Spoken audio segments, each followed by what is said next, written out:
Cleganebowl is the theory that the Hound and the Mountain are going to face off in an epic final showdown, which will, for some reason, involve weed, air horns, strobe lights, and Snoop Dogg. And though it's the most hyped theory in the Game of Thrones fandom, it's also drawn a good deal of criticism, primarily because, in the books, Sandor Clegane has left behind the persona of the Hound and found peace on the Quiet Isle. So it's been suggested that for him to abandon that path of self-healing and to pursue vengeance would be a regression for the character. Although there is some truth to that, all signs indicate that Cleganebowl is set to happen on the show, and there is arguably foreshadowing for it in the books as early as Bran's coma dream. So today, I'm going to make a case not only for why Cleganebowl is happening, but how it could serve as a perfect thematic conclusion for the Hound's story. In this video, I'll be drawing from the show and the books, and making a case for Cleganebowl that applies to both mediums. Also, I'll be talking about Cleganebowl as a final battle between Sandor and Gregor, but not as part of Cersei's trial by combat, which wouldn't make sense and isn't happening in either medium. Okay, let's get started. Part 1. Why Dogs Bite. While Brienne of Tarth believes in and upholds the ideals of knighthood, and Jaime Lannister lost faith in those ideals while in service to the Mad King, Sandor Clegane's belief in knighthood died when he was 7 years old, and his older brother held his head to the fire as punishment for playing with one of his toy knights. This scarred Sandor physically and left him with a permanent fear of fire, but more importantly, the way everyone in his life system shielded his abusive older brother from accountability for the incident and continued to honor him for his propensity for violence alienated Sandor and left him with a sullen view of knighthood. Thus, despite being named to the Kingsguard, the Hound is actually not a knight and has never taken a vow of knighthood. I'm not a knight.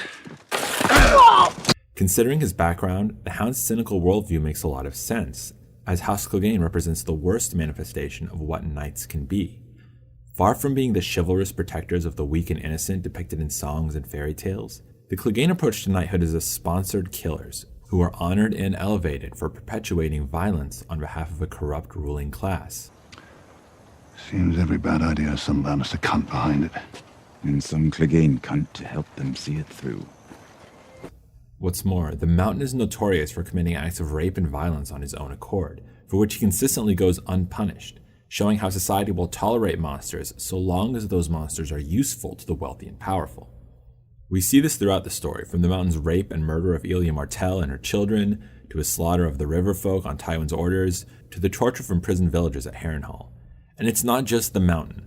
We also see this violence against the innocent from the Hound, when he kills a butcher's boy on behalf of Prince Joffrey. Though the Mountain is a far worse person than the Hound, in a sense, the two brothers start the story in a very similar position. Both serve as paid killers for a corrupt Lannister regime, valued for their propensity for violence. And it's from here that the brothers diverge. Part 2. The Cure for Violence. The primary driving force behind the Hound's character development is his interaction with the Stark sisters. First, Sansa Stark, who the Hound pities not only because of the bullying she endures, but also due to how that abuse shatters her idealistic notion of the world in a way Sandor can relate to. Witnessing Sansa's suffering builds his resentment towards the Lannisters, and when that resentment is set off by witnessing their use of fire at the Blackwater, the Hound frees himself from King Joffrey. Yet, when the Hound tries to convince Sansa to flee King's Landing with him, she doesn't go, and it's actually important for his arc that she doesn't, as Sandor is still too filled with rage to be a worthy knight. After being captured by the Brotherhood, the Hound meets Arya Stark when she holds him accountable for the murder of Mycah. Later taking her captive for ransom, he grows to admire Arya for her bravery and the resilience she shows in the face of isolation. It's Arya's companionship while wandering through the war-torn Riverlands which begins to quell his rage and leads him to feel guilt for the suffering of the common people.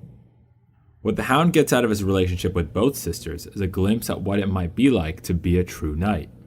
Though he's still ruled by his anger, and thus deeply flawed in the way he approaches his relationship to both, his time with the Stark sisters brings him far closer to the ideal of knighthood than he ever was riding down children or aiding in a coup for the Lannisters. Particularly with Arya, the Hound makes a true friend, who despite their fraught relationship, shows him empathy and acknowledges his pain. While the last time we see Sandor Clegane in the books, he's silently digging graves at the Quiet Isle, On the show, Sandor's time with Brother Ray serves as a counterargument to the suggestion that Sandor's story should just end there. The massacre that befalls the show's equivalent of the Quiet Isle presents the reality that although violence is not cured by being spread, renouncing violence alone doesn't present an answer for what to do when faced with it. Still, we see some form of the desire to be a knight manifest through his interactions with Brother Ray, who himself has a backstory of coming to regret violence committed on behalf of the ruling class, as well as his interactions with the Brotherhood Without Banners, who despite their outlaw status are some of the truest knights in the story. Both Ray and the Brotherhood express to the Hound that he is part of some divine plan, and though he adopts neither of their religions, he does seem open to the notion that he might have some greater purpose in the world. By joining the Brotherhood in their quest to defend against the threat from the north, the Hound has shown a clear transformation from where his story began.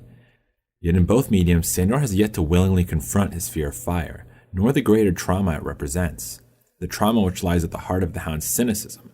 This confrontation is necessary to complete Sandor's arc, and in predicting how it might come about and comparing his arc to Gregor's, we can see the thematic setup for Cleganebowl. Part 3. Gregor's Head. Ultimately, Sandor's arc is not only about abandoning the violence and anger of the Hound persona, but it's also about embracing his humanity through genuine connection.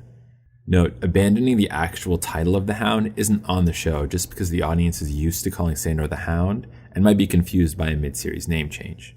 But the Hound starts the story trying to numb himself to the world while committing whatever violence is commanded of him on behalf of a wealthy family that he doesn't care about and who themselves have no respect for him. Well struck, dog. Be a good dog and remind him. Come, dog. Dog, I command you to go back out there and fight! Well done, Clegane.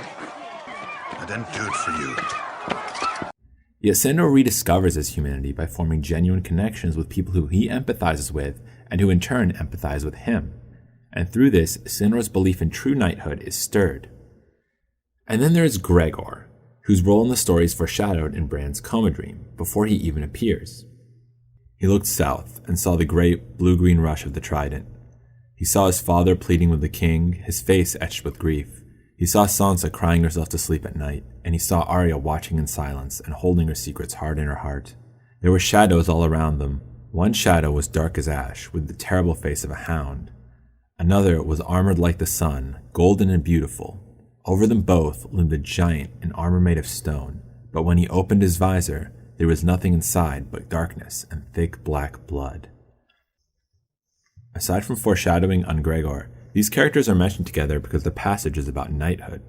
Bran sees the Hound and Jaime Lannister, with the mountain looming over them, because he represents the worst manifestation of knighthood, a toxicity which corrupts the hearts of both Jaime and Sandor. While the Hound's story sees him embrace his humanity, the mountain undergoes an opposite transformation, becoming the monstrosity from Bran's vision. Through death and reanimation, Gregor loses what little bit of humanity he had.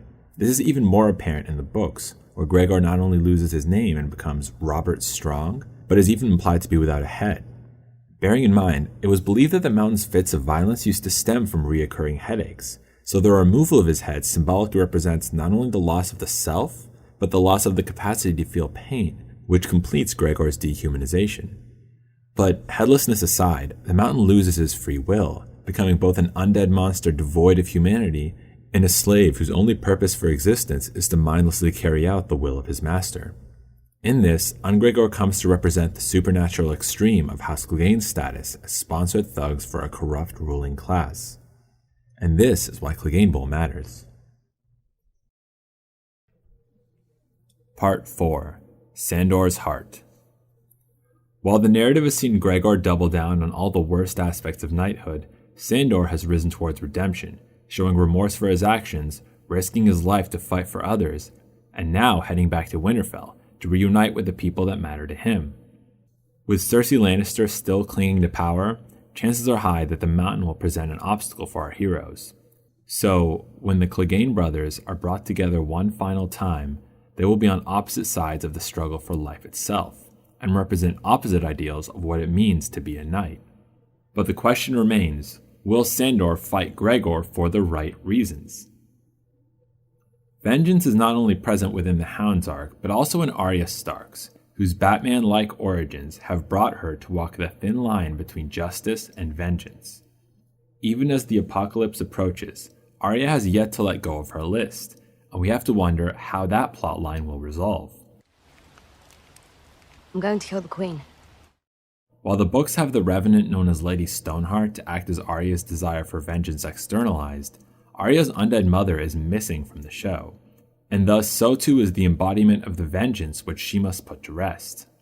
Yet on the show, the Hound seems to have taken on some aspects of Lady Stoneheart's role, being brought back from the brink of death, joining the Brotherhood without banners, and holding vengeance in his heart. So, the show will likely keep some element of revenge in the Hound's final confrontation with his brother, which is pretty understandable for the flawed human character that he is. And while we can expect that Cleganebowl will be necessary as part of a larger plan, the lingering desire for revenge could result in the battle being fatal for the Hound. Yet, this isn't for nothing. In the end, witnessing how hatred and revenge affect Sandor may result in Arya determining to cast those emotions aside and finally let go of her list.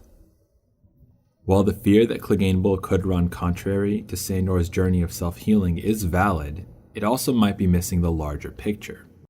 What most differentiates Sandor from his brother is not the letting go of personal vendettas or even the abandonment of rage, but rather it's how his transformation is rooted in meaningful connections. It's these connections which restore Sandor's faith, give him something to live for, and which will perhaps lead him to face his inner demons.